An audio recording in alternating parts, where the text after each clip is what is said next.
하나님의 말씀을 봉독하도록 하겠습니다. 사무엘하 6장 12절부터 16절 말씀까지 구약 472쪽이 되겠습니다. 그 말씀의 제목은 춤추는 인생, 업신여기는 인생. 이 제목을 잘 기억하시면서 오늘 함께 하나님의 말씀을 나누도록 하겠습니다. 오늘은 법궤에 대한 이야기를 하도록 하겠습니다. 여러분, 법궤가 뭐냐? 다른 게 아닙니다.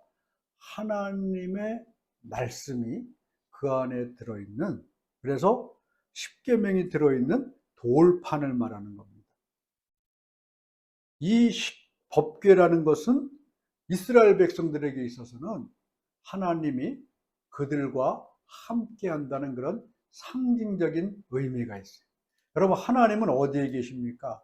하늘에 계신 분이라는 것이죠. 근데 하늘에 계신 분이 어떻게 이 땅에서 살고 있는 이스라엘 백성들과 함께 하실까? 뭔가 그래도 보여줘야 되잖아요.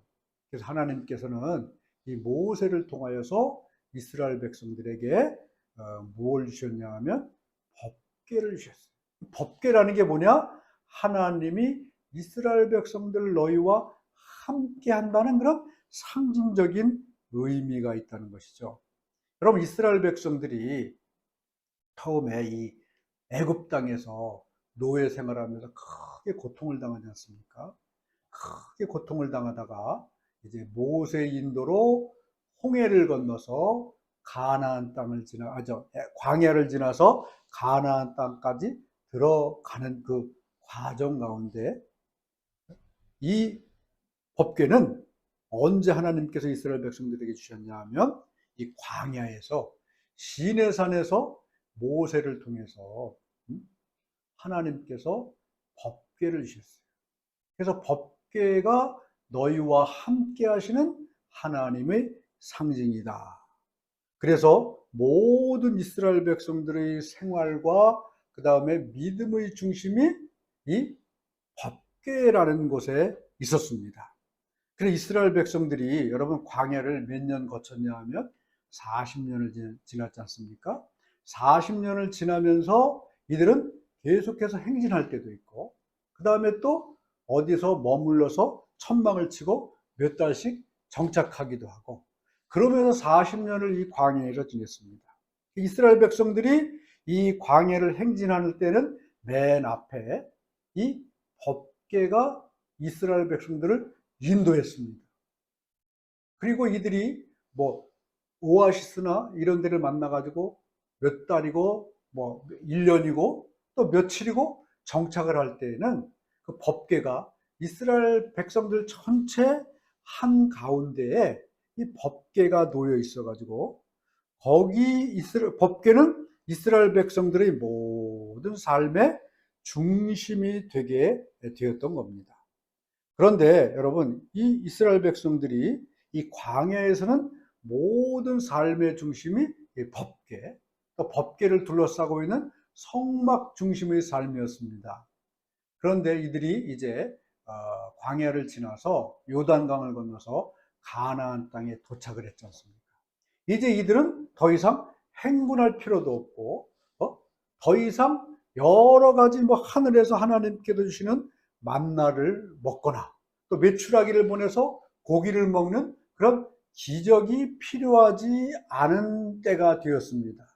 이들은 땅에 밀을 심어서 밀을 걷어서 빵을 만들어 먹고 또 소나 양을 키워가지고 고기를 먹고 이러니까 이제는 우리가 우리 스스로 먹고 살 수 있구나 이런 생각이 생겼다는 것이죠. 그 다음부터 어떻게 됐느냐, 이 법궤가 실로라는 곳에 이렇게 방치되다시피 버려져 있었다는 거죠, 거의. 왜냐하면 이제는 이스라엘 백성들을 인도할 이 법궤 말씀이 별로 중요하지 않았기 때문입니다. 그런데 여러분, 그러다 보니까 이스라엘 백성들이 광야에서는 법궤를 중심으로 하나님 말씀을 따라 잘 순종하며 살아가는 삶을 살았는데, 이 가나안 땅에 들어와서 법궤가 거의 방치되다 보니까 어떤 모습이 됐냐 하면, 사사기 21장 25절은 그때 이스라엘 백성들의 상태를 이렇게 말씀하고 있습니다. 그때에 이스라엘에 왕이 없으므로 사람이 각기 자기의 소견에 옳은 대로 행하였더라. 사실상 광야에서의 삶은요, 누가 왕이었습니까? 하나님이 왕이셨죠. 물론 모세가 그들을 인도했지만, 모세도 누구 말씀을 따라 인도를 했습니까? 하나님의 말씀을 따라 인도했던 거예요. 그래서 이스라엘의 왕은 사실상 광야에서 하나님이셨다는 거죠. 그런데 이들이 가나안 땅에 들어와서 법궤를 등한시하고 방치해 버리니까 이스라엘을 다스리는 왕이 사라져 버린 거죠. 왕이 사라져 버리면 어떻게 되겠습니까? 이 사사기 21장 25절 말씀대로 사람이 각기 소견에 옳은 대로 살아갔다. 여러분, 사람이 각기 자기 생각, 자기 뜻대로 살아간다면 여러분, 그 사회는 어떻게 되겠습니까? 망하게 되겠죠. 가정에서도 여러분, 자녀는 자녀들의 뜻대로, 부인은 부인의 뜻대로, 남편은 남편의 뜻대로만 살아간다면 이 가정이 어떻게 되겠습니까? 깨져버리겠죠. 이스라엘 백성들이 바로 그렇게 되었다는 거예요.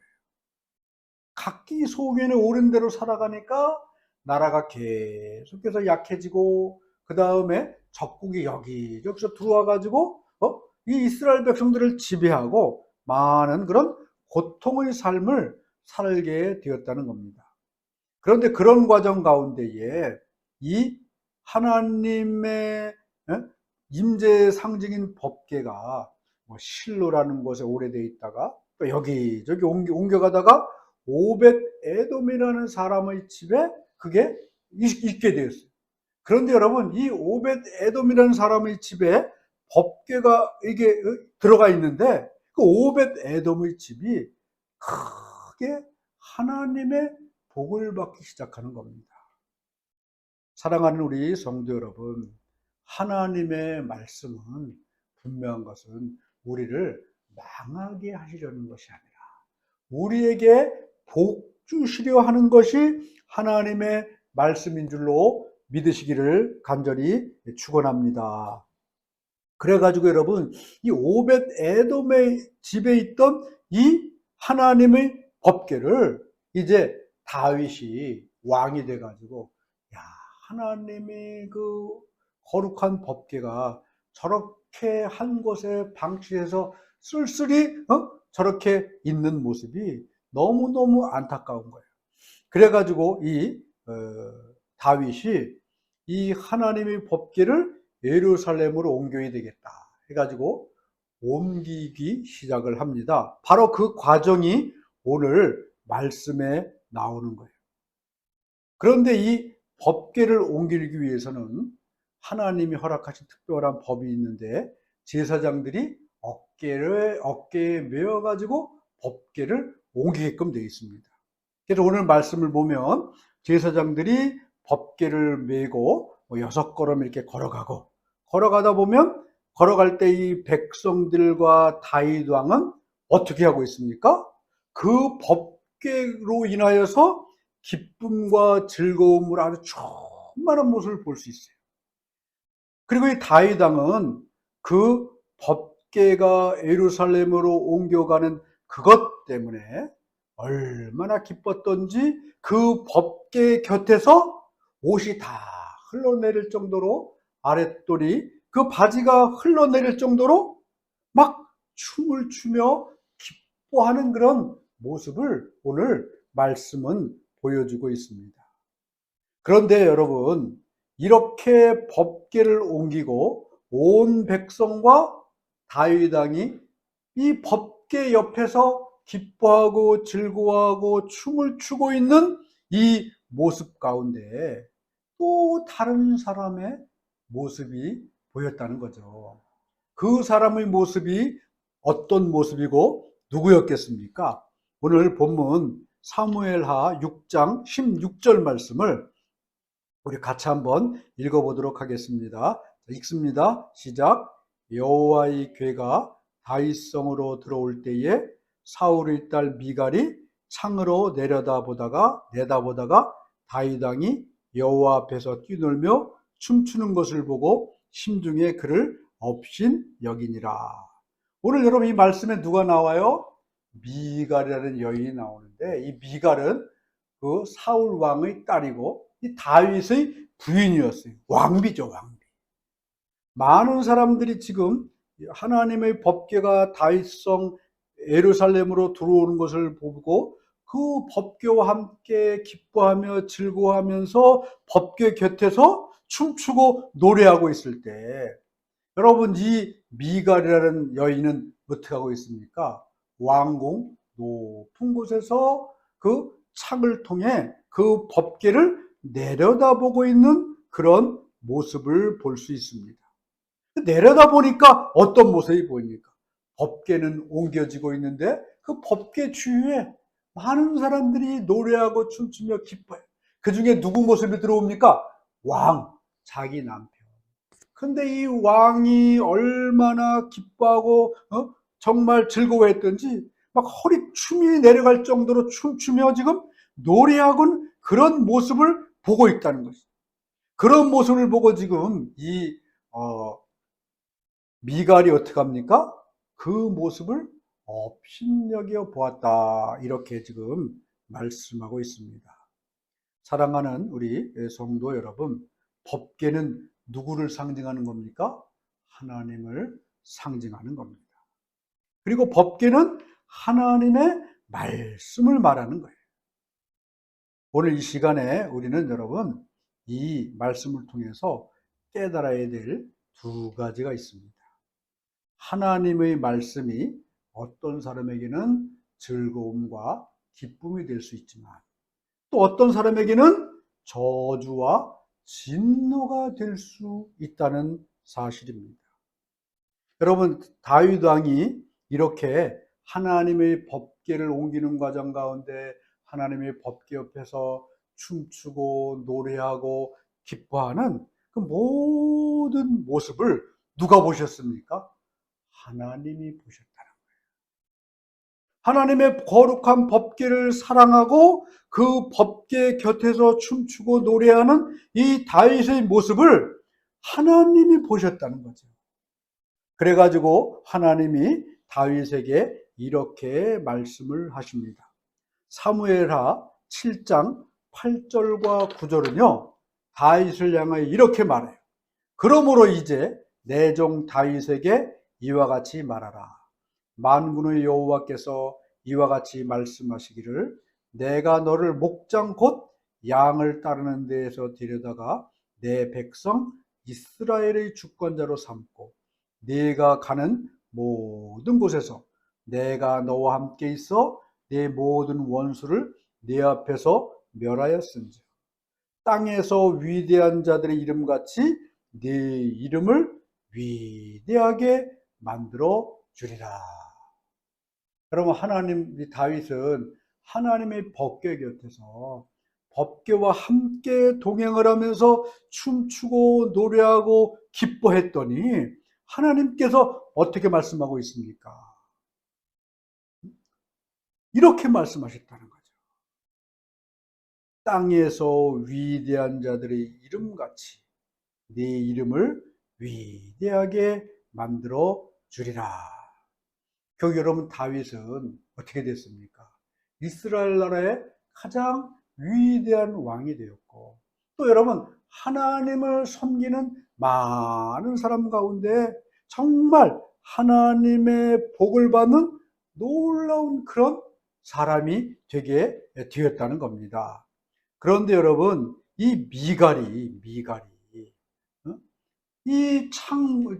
왕궁 위에서 멀리 내려다보는 그 모습을 보고 어떻게 했습니까?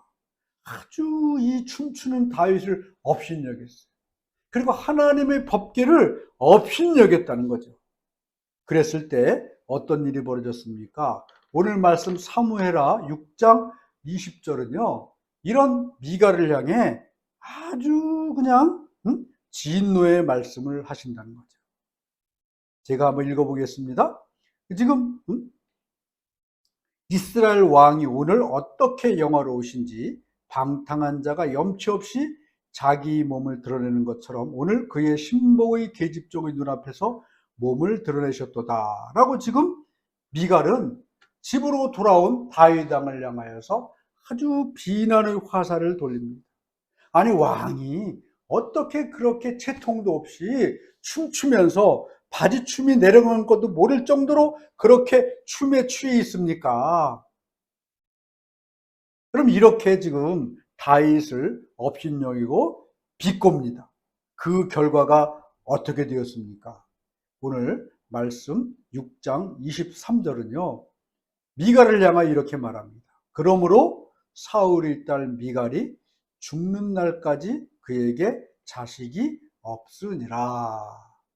성경을 보면 다윗은 여러 부인이 있어요. 많은 자식을 낳습니다. 그런데 이 미갈을 통해서는 하나님께서 아무런 그런 자식을 주지 않으셨어요. 여러분, 과거에 자식을 낳지 못한다는 것, 특별히 왕비로서 왕자를 출생하지 못한다는 것은 그야말로 저주 중에 저주였다는 거죠. 여자의 인생에 있어서 그 당시에 가장 큰 저주는 자식이 없는 거였다는 겁니다. 왜 여러분, 이 미갈은 그렇게 저주받은 인생을 살 수밖에 없었겠습니까? 오늘 이 말씀은 이 다윗과 미갈이 하나님의 법궤를 어떻게 대하고 있었는가, 이게 문제라는 거예요. 오늘 다윗 왕은 법궤를 향하여 어떤 모습을 보입니까? 그 법궤 앞에서 춤추며 노래하면서 이 법궤와 동행하는 그런 모습을 보여주고 있습니다. 그럼 이 말씀은 무엇을 의미하느냐? 법궤는 하나님의 말씀을 상징하는 겁니다. 그래서 여러분, 이 다윗 왕의 태도는, 이 태도를 통해서 우리가 깨달아야 될 것은 뭐냐 하면, 이 하나님의 말씀을 가까이 두고 하나님의 말씀과 동행하는 그 인생, 그럼 그 인생이야말로 즐거운 인생, 복받은 인생, 그 인생이 여러분 춤추는 인생이 될 수 있다는 거예요. 그런데 미갈의 태도는 어떻습니까? 이 사람은 하나님의 법궤를 업신여기는 그런 인생이었다는 거죠. 이 미갈이 왕궁 높은 곳에서 지금 창으로 하나님의 법궤를 내려다봅니다. 사실 여러분, 모든 백성들이 하나님의 법궤가 예루살렘 성으로 들어온다니까 다 나와서요, 법궤 옆에서 법궤를 따라가면서 하나님을 찬양하고 노래하고, 지금 다윗은 왕이지만 춤까지 추면서 기뻐하고 있습니다. 어떻게 보면 미갈도 그 왕궁에서 내려와서 이 다윗 왕 곁에서 법궤와 동행하면서 법궤 앞에서 하나님을 찬양해야 되는 거예요. 그런데 이 미갈은 여러분, 먼 곳, 높은 곳에서 보니까 하나님의 법궤가 우스워 보였다는 거죠. 아무런 기쁨도 없었고, 오히려 그 가운데 이 다윗 왕과 법궤를 업신여기는 그런 모습을 지금 보여주고 있다는 겁니다. 사랑하는 성도 여러분, 이 다윗이 법궤와 함께하면서 춤추고 노래했듯이, 여러분, 하나님의 말씀을 여러분 말씀 곁에서 우리는 동행하면서 하나님의 말씀 가운데 살아갈 때에 주님께서는 그 말씀을 통해서 나에게 기쁨을 주시는 것입니다. 나에게 즐거움을 주시는 것입니다. 그리고 내 인생을 바로 춤추는 인생으로 만들어 주신다는 거예요. 그런데 여러분, 이 미갈은 어떻습니까? 이 법교와는 별 관심이 없었다는 거예요. 오히려 높은 곳에서 자신의 생각으로 법계를 바라보니까 하찮은 것, 보잘것없는 것, 이 다윗 왕을 보니까 더 우스운 거였다는 거예요. 여러분, 정말 내 인생이 기쁘고 즐겁고 다윗처럼 춤추는 인생, 정말 복받은 인생이 되기 위해서는 어떻게 해야 되겠습니까?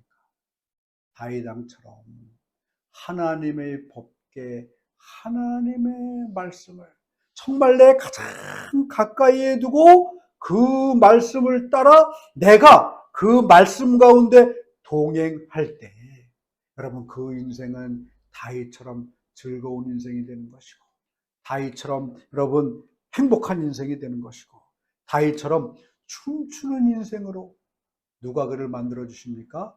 하나님이 그렇게 만들어 주시는 겁니다. 여러분, 예수님이 누구인지 아십니까? 요한복음을 보면 예수님은 태초에 말씀이 계시니라. 이 말씀이 하나님과 함께 계셨으니 이 말씀이 곧 누구예요? 하나님이시니라.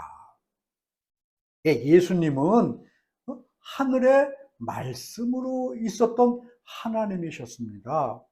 그런데 여러분, 예수님이 어떻게 하셨어요? 육신의 옷을 입고 저 높은 하늘에서 이 땅, 이 백성들 곁으로 내려오신 거예요. 요한복음 1장 14절을 보면 이렇게 말씀하고 있습니다. 말씀이 육신이 되어 우리 가운데 거하시매 우리가 그의 영광을 보니 아버지의 독생자의 영광이요 은혜와 진리가 충만하더라. 이 시간 분명히 말씀드립니다. 여러분, 예수님이 누구예요? 이 땅에 육신으로 오신 말씀이시라는 거예요. 그 예수님이 이 땅에 우리에게 높은 곳에 내려오셔가지고 우리와 함께 하시고 그 말씀이 우리와 동행하셨던 겁니다. 그러니까 여러분, 말씀이신 예수님이 가는 모든 곳에는 기적과 은혜와 축복이 일어났던 거예요. 예수님이 나인성이라는 그 성으로 들어가셨습니다. 제자들과 함께. 근데 반대편에서 행여가 내려오고 있어요. 행여가 뭔지 아시죠? 죽은 사람의 시체를 이렇게 공동묘지로 이렇게 데려가는 그런 행렬이잖아요. 근데 그것을 보니까 여러분, 옆에 한 여인이 정말 슬피 울며 애통하고 있어요. 이야기를 들어보니까 어떻습니까? 이 관에 지금 누워있는 이 시신은 젊은 이였어요. 근데 이 여자는 이 죽은 아이의 엄마였어요. 거기다가 과부에다가 또 이 독자였죠. 예수님이 이 모습을 보니까 너무 마음이 아픈 겁니다. 여러분, 예수님은 이 땅에 말씀으로 오신 하나님이십니다. 그 예수님이 그 관에다가 손을 대고 뭐라고 말씀하셨습니까? 청년아, 일어나라. 그랬더니 이 죽었던 청년이 여러분 관문짝을 탁 펼쳐버리고 벌떡 일어나더니 그 자리에서 먹고 마시고 살아나는 놀라운 기적을 행하셨던 거예요. 그랬을 뿐만 아니라 여러분, 수많은 병자를 살리시고 우리가 잘 아듯이 물고기 2마리와 보리떡 5개로 어떻게 하셨습니까? 5,000명이나 넘는 많은 사람들을 살리시는, 먹이시는 그런 기적을 이루셨던 거예요. 말씀이신 예수님이 가는 모든 곳에는 뭐가 나타났습니까? 능력이 나타나고 기적이 나타나고 권세가 나타나고 기쁨과 은혜와 춤추는 역사들이 곳곳에서 나타나게 됐다는 겁니다. 그게 어떻게 그런 일이 가능했습니까? 말씀이신 예수님이 이 땅의 모든 무리와 동행하니까 그런 기적이 일어난 거예요. 여러분, 그렇다면 이제 우리가 정말 말씀의 자리에 내려와서 말씀을 내 곁에 두고 그 말씀과 늘 동행하면 예수님은 어떤 분이십니까? 어제나 오늘이나 동일하신 말씀이라는 사실을 오늘 분명히 깨달을 수 있기를 예수님의 이름으로 축원합니다. 그래서 여러분, 그 말씀의 자리에서 정말 내가 그 말씀을 내 곁에 두고 그 말씀과 늘 동행하며 2000년에 함께 하셨던 말씀으로 오신 예수님이 그대로 능력이 되어서 저와 여러분의 모든 삶을 어떻게 만들 것이냐, 춤추는 인생으로 만들어 주실 줄로 믿습니다. 그런데 여러분, 세상 사람들이 그런 춤추는 인생이 되지 못하는 이유가 뭐겠습니까? 미갈처럼 높은 곳에서 멀리서 그냥 하나님의 말씀을 업신여기는 그런 모습들이 너무 많다는 거예요. 그런 인생은 어떻게 되겠습니까? 미갈처럼 마침내 저주받는 인생이 될 수밖에 없다는 겁니다. 사랑하는 성도 여러분, 우리 모두 포항평화교회 모든 성도님들, 예수님 이름으로 나머지 인생 다윗처럼 춤추는 인생 되기를 예수님의 이름으로 축복합니다. 어떻게 여러분 춤추는 인생이 되게 되겠습니까? 다윗처럼 오늘 이 시간에 내 주위를 둘러보시기 바랍니다. 내 주위에 너무나 허접한 게 많아요. 그것으로 여러분 내 인생이 춤추는 인생이 되겠습니까? 그것이 될 수 없다는 거예요. 오직 우리가 하나님의 말씀의 자리로 내려와서 말씀을 내 곁에 두고 말씀과 동행하며 주님께서 그 인생 붙들어 주시고 말씀 가운데 역사하셔서 춤추는 인생 만들어 주실 줄로 믿습니다. 시편 30편 11절은요 우리에게 아주 분명히 말씀하고 있습니다. 뭐라고 말씀하냐면 주께서 나의 슬픔이 변하여 내게 춤이 되게 하시며 나의 베옷을 벗기고 기쁨으로 띄우셨나이다. 사랑하는 모든 우리 포항평화교회 성도 여러분, 정말 누가 그렇게 만들어 주십니까?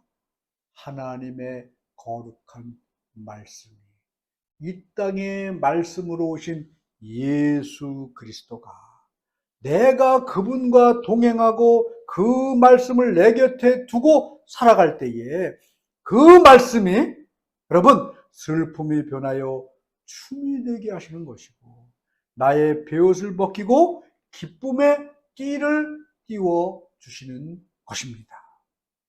사랑하는 모든 성도 여러분, 이제 저와 여러분 모두가 이 하나님의 거룩한 말씀으로 인하여 춤추는 인생 되실 수 있기를 예수님의 이름으로 간절히 축원합니다.